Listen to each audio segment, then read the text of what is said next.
अदिनिया वर्षारे सारा ओडिशा रे व्यापक क्षयक्षति होती। फसल उजुड़ी जाइए, चाषी मुंडे हाथ देले, आत्महत्या कले। आज सारा ओडिशा रे गोटे उद्वेगजनक परिस्थिति सृष्टि होती।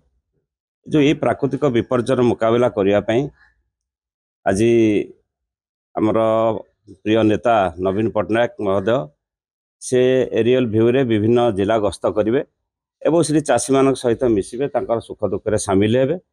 एवं अतीत विजु जनता दल समय चाषी मान उन्नति चाषर उन्नति व्यापक बंदोबस्त कराइला, कार्यक्रम हाथ को नियाला।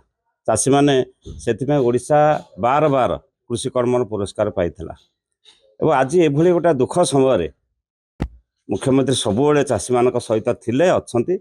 आगामी दिन में से जहाँ दब प्रेसर रखा कथा प्रशासनिक स्तर में केमती चाषी मैंने ठीक भाव में क्षति भरणा पाइबे, विभिन्न चाषबास आगू जावाई केमी कार्यक्रम हाथ को ने से सहित अच्छा।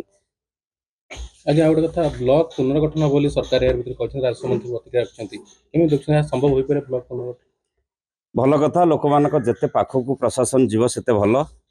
प्रभात वर्ष विजु पट्टनायक 13 जिलू 30 जिला करते, जार सुफल आज लोक सारा ओडिशा रे पाउछंती। जदि आगामी दिन में सरकार करती स्वागत।